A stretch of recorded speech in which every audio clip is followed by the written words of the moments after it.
Alô, aluno do nono ano, vamos para mais uma aula de Química, ok? A aula de hoje vai ser sobre substâncias ou substâncias com funções inorgânicas. Mas antes não esqueça, tá? Aquele like, compartilhar, daquele joinha, canal Juazeiro Cidade Educadora, aula em rede. Ó, vamos lá. Para Química, basicamente, existem dois tipos de substâncias, que são as substâncias chamadas de orgânicas e as substâncias chamadas de inorgânicas. Basicamente, a diferença vai ser o seguinte: substâncias orgânicas correspondem àquelas compostas derivadas de elemento do carbono. Eu tenho certeza que vocês lembram que existe uma tabela periódica com vários elementos do nosso planeta Terra, onde cada elemento é representado por uma letrinha. O carbono, que é um elemento, ele é representado pela letra C. Quem tiver uma tabela periódica e quiser dar uma olhadinha, identifica esse elemento, que é representado pela letra C. Então, para ser considerado uma substância orgânica, de acordo com a química, ele tem que ter esse Czinho na sua substância, ok? Se não tiver, comumente a gente chama ele de substância inorgânica, que são formadas por todos os demais elementos químicos. Se eu tiver uma substância qualquer, não tiver o C de carbono na sua formulação, significa que ele vai ser uma substância inorgânica, que é a substância que nós iremos tratar neste momento. É o seguinte, quimicamente falando, as funções inorgânicas podem ser ou um ácido, ou uma base, ou um óxido, ou pode ser um sal, dependendo da sua formulação química e das suas características. Eu vou falar brevemente para vocês de duas funções inorgânicas, que são os ácidos e que são as bases. Posteriormente, eu irei falar sobre a sua nomenclatura e algumas características mais aprofundadas, ok? Que é um assunto muito complexo, leva muito tempo, então vamos fazer por partes. Vamos lá. É o seguinte, ácidos, acompanha aqui no slide. Os ácidos são compostos moleculares que dissociam em íons quando em solução aquosa. O que significa isso? Se eu pego um ácido, coloco ele numa solução aquosa, ele vai se dissociar em íons, ok? E possui o quê? Hidrogênio, que ele é liberado nessa solução. Se eu tiver um ácido, jogar na água, ele liberar hidrogênio, eu posso chamar isso de ácido, ok? Vamos lá, o ácido, qualquer ácido que você imaginar, tem como característica um sabor azedo. Vamos imaginar alguma coisa que vocês comem que é azedo. O limão. Se vocês pegarem um limão e vocês acabarem saboreando o limão, ele é ácido, você tem aquele sabor azedo. Existem algumas substâncias que vocês não podem provar, porque eles são tóxicas, mas eles apresentam como sabor, por exemplo, o azedo. Então, basicamente, se for azedo, ele vai ser considerado um ácido, ok? Todo ácido, quando ele é misturado ou adicionado com uma base, que é outra substância de função inorgânica, quando eu misturo um ácido com uma base, eu transformo isso num sal, eu neutralizo. Então, todo ácido, quando é misturado com uma base, vai neutralizar e vai se transformar num sal. Então, vamos lá, todo ácido ele é azedo, todo ácido, quando eu misturo com a base, vai se neutralizar, transformando num sal. São duas características de um ácido, ok? E, como eu falei comumente, que todo ácido ele vai liberar o quê? O H, que na tabela periódica é o hidrogênio, tá bom? E todo ácido, normalmente, ele é considerado, dependendo da sua intensidade, muito corrosivo ou muito ácido, tá bom? Vou dar até alguns exemplos para vocês.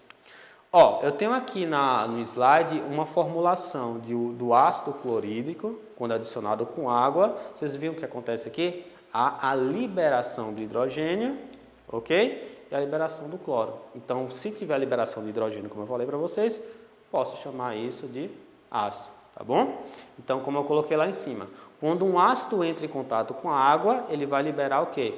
O íon de hidrogênio. Tá bom? Eu tenho alguns exemplos aqui de ácidos, que podem ser o hidrácido, se tiver só o H, ou ele pode ser chamado de oxiácido, se tiver o O de oxigênio. Ok? Eu tenho ali o ácido clorídrico e outros ácidos ali, que são os hidrácidos, só tem um H. Se tiver o O, por exemplo, eu chamo ele de oxiácido. Então, essas são as classificações do ácido. Ó, e o ácido também ele pode ser chamado de monoácido, diácido, triácido ou tetraácido, dependendo da quantidade de hidrogênio que ele vai ter na sua formulação. Por exemplo, se tiver só um hidrogênio, eu vou chamar de monoácido. Se tiver 2 hidrogênios, eu vou chamar ele de diácido. Se eu tiver 3 hidrogênios, eu vou chamar ele de triácido. Se eu tiver 4 hidrogênios, eu vou chamar ele de tetraácido. Ok? Estou falando de uma forma muito simplificada sobre os ácidos. Também vou falar sobre a base, posteriormente vou falar sobre os óxidos e os sais e vou complicar um pouquinho mais na terceira aula. Ó, vamos lá. Os ácidos eles podem ser considerados fortes, moderados ou fracos, dependendo da sua intensidade, tá bom? Então aqui eu tenho alguns exemplos de ácidos que são considerados fortes, moderados e fracos. Por exemplo, o ácido do limão ele é considerado muito fraco, não é à toa que a gente pode se alimentar dele, mas existem alguns ácidos que são muito fortes, como o HCl, que é um ácido muito corrosivo, que a gente tem que ter um cuidado quando a gente manipula esse tipo de substância, ok? Ó, agora eu tenho aqui alguns exemplos de alguns ácidos e suas funções. Por exemplo, eu tenho um ácido acetil salicílico, que ele é muito utilizado, por exemplo, na fabricação de fármacos. Eu tenho como ácido, por exemplo, o ácido nítrico, que ele é utilizado principalmente na produção de substâncias explosivas ou fabricação de plástico, por exemplo. Eu tenho aqui o ácido carbônico, por exemplo, que é utilizado na água, em refrigerante, em substâncias gaseificadas. Eu tenho o ácido acético, por exemplo, que é utilizado no vinagre e algumas substâncias alimentícias. Eu tenho como um exemplo de ácidos que podem ser utilizados o ácido cítrico, que você encontra, por exemplo, em algumas frutas como laranja, acerola, limão, como eu falei, tamarino. Eu tenho um ácido sulfúrico que pode ser utilizado na indústria automobilística, na fabricação de baterias. E eu tenho como exemplo também o ácido fluorídrico, que é utilizado na produção de alumínio e corrosivos de vidro. São exemplos de ácidos que são utilizados na sociedade. Ó, com relação à base, é como se fosse basicamente o oposto do ácido, mas vamos lá. A base são compostos iônicos que quando dissociam na água vai liberar o OH. Eu falei para vocês que o ácido, quando misturado com a água, vai liberar o hidrogênio, a base vai liberar o OH quando misturado com a água, ok? Tem até aqui um exemplo no slide desse OH.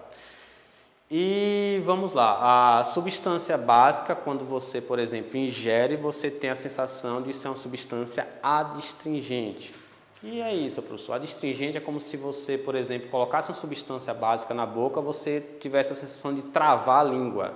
Sabe quando você se alimenta, por exemplo, do caju, você tem aquela sensação de travar a língua? Ali é uma substância com sabor básico, ok? A base, quando adicionado com ácido, vai gerar o que? O sal. O ácido, quando misturado com a base, vai também gerar o que? O sal. Então, um acaba neutralizando o outro, ok? A base neutraliza o ácido vai neutralizar a base. Ó, eu tenho aqui como exemplo a formulação de uma base. Quando eu tenho o hidróxido de sódio, quando eu misturo com água, eu tenho a liberação, por exemplo, do OH. Então, isso aqui é chamado de base. Se eu tiver a minha formulação química como OH liberado, pode chamar de base tranquilamente, ok? E com relação à classificação das bases, ele também pode ser por número de OH, ok? Se tiver um único OH na base, eu vou chamar ele de monobase. Se tiver dois OH, eu vou chamar ele de base, subsequentemente, assim como o ácido, tá? Agora vamos lá. Assim como o ácido, a base tem base fraca, forte e moderada. Depende muito da sua intensidade. Tá bom? Então vamos lá. Ó, é bom vocês saberem disso, que existem alguns indicativos que acabam identificando se a substância é básica ou se a substância é ácida. Vamos supor, tem um indicativo, por exemplo, se você lançar uma substância, ela muda de cor. E dependendo dessa cor, ela pode ser uma substância básica ou pode ser chamada de substância ácida, ok? Chamado de pHmetro, tá bom? Aqui eu tenho um exemplo para vocês de uma ilustração onde quanto mais ácido ele fica vermelho, quanto mais básico vai para a tonalidade azul.